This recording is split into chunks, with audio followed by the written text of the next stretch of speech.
Hello students, today our new topic is combination of resistors, in which we are going to study about two things. First one is series combination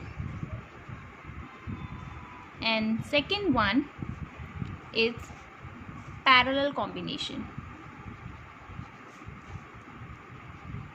Firstly, we are going to discuss about series combination. So our first topic is series combination. So in the series combination, firstly I am going to draw a circuit diagram.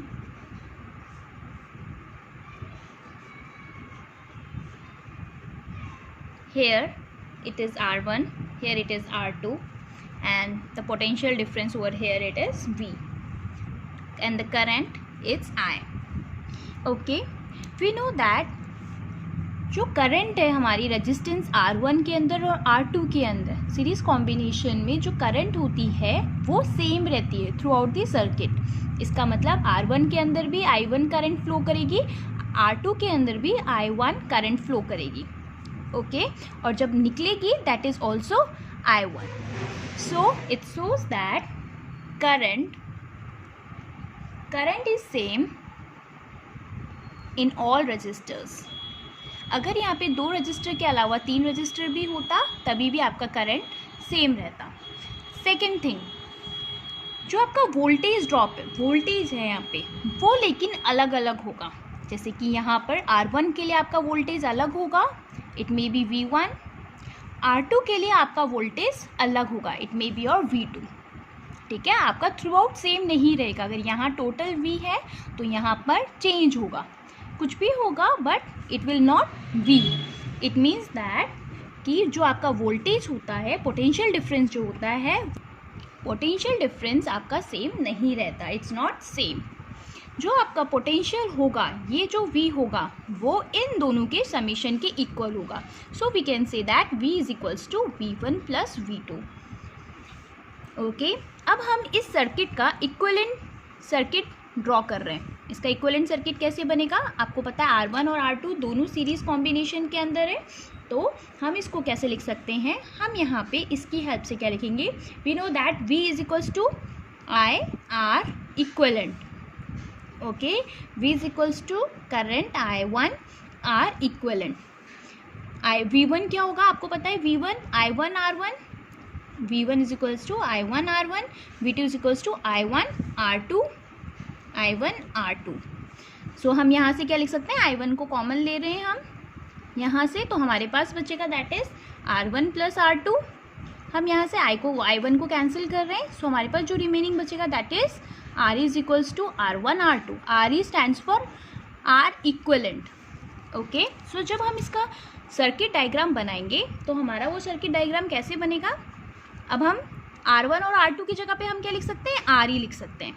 तो हम यहाँ पे RE लिख रहे हैं और potential difference हम यहाँ पे एज इट इज़ V ही लिखेंगे, और करंट जो फ्लो हो रही है that is I1. So that is our equivalent resistance diagram. Okay, now we are moving towards the another combination that is parallel combination.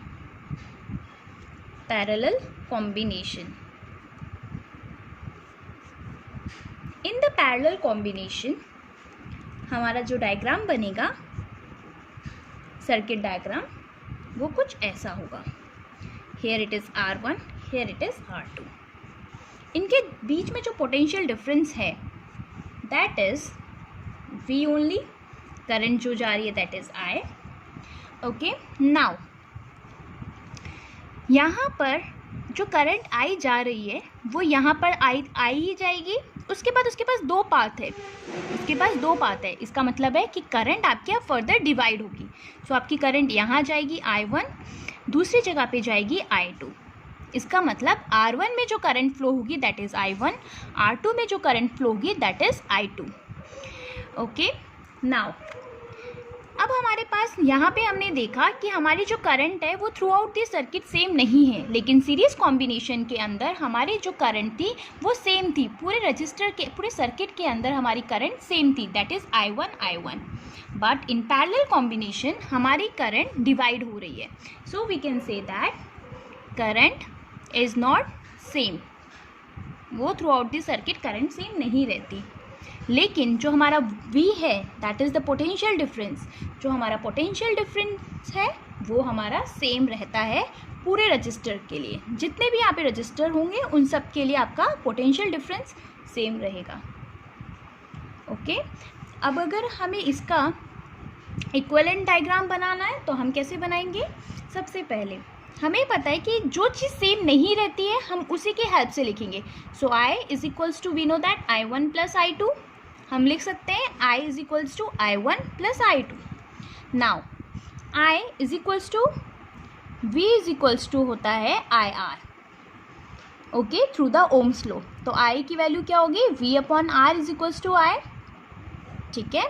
So I is the total current, तो हम यहाँ पे क्या लिखेंगे? V अपॉन R क्या होगा यहाँ पे?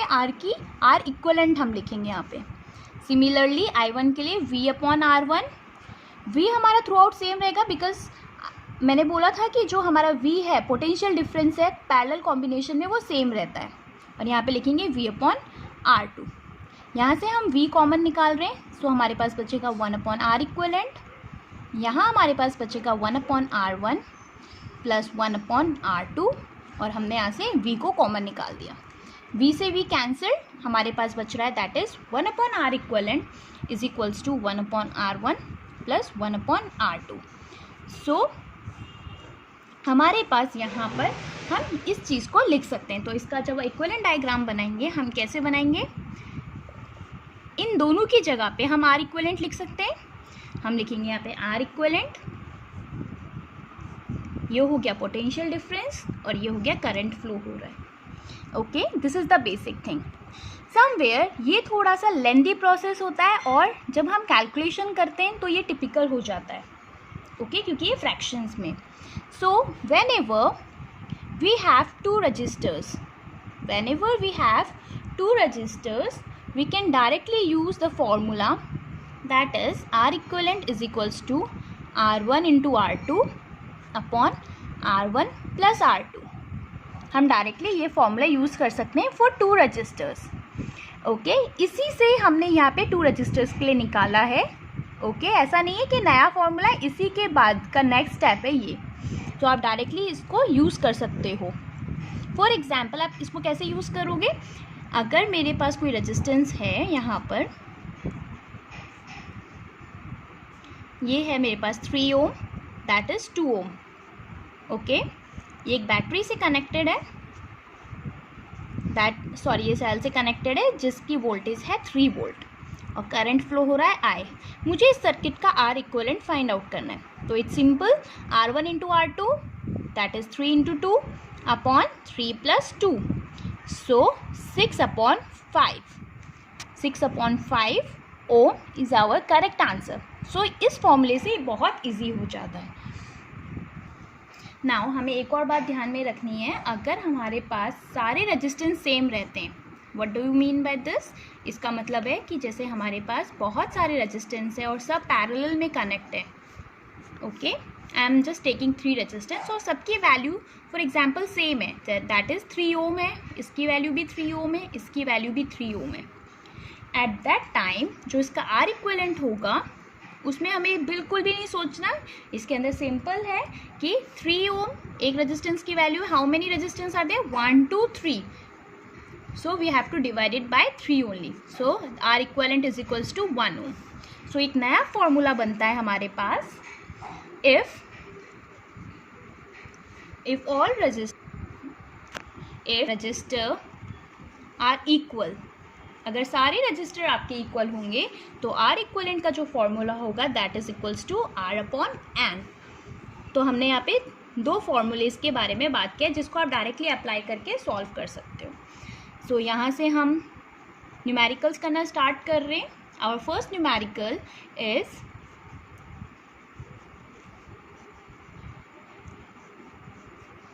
दिस, जिसके अंदर मैंने पैरेलल और दोनों का कॉम्बिनेशन लिया हुआ है, पैरेलल और सीरीज़ दोनों का कॉम्बिनेशन है, that is point A, that is point B. यहाँ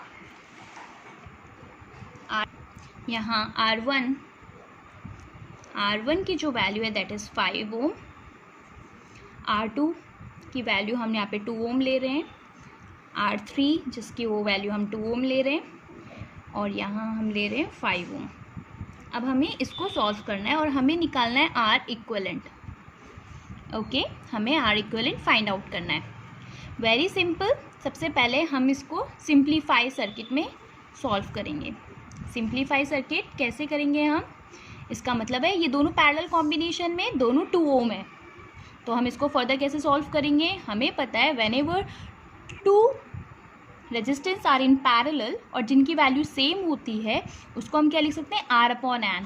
इट मीन्स 2 अपॉन 2 लिख सकते हैं because R is 2 and number of resistors कितने? 2 है, तो 2 अपॉन 2 इज इक्वल्स टू 1। तो हम यहाँ पे डायरेक्टली लिख रहे हैं 2 upon 2 which is equals to 1 ohm. Okay, फिर हम यहाँ पे लिख रहे हैं दैट इज़ 5 ओम जो कि ये है, and that is point A, that is point B. अब हमारे पास जो आ रहा है that is 5, 1 and 5 and all these 3 resistors are in parallel combination, are in series combination. हमें इन तीनों को अब ऐड करना है। So R equivalent is equals to 5 + 1 + 5 which is equals to 11 ohm. That is our first answer.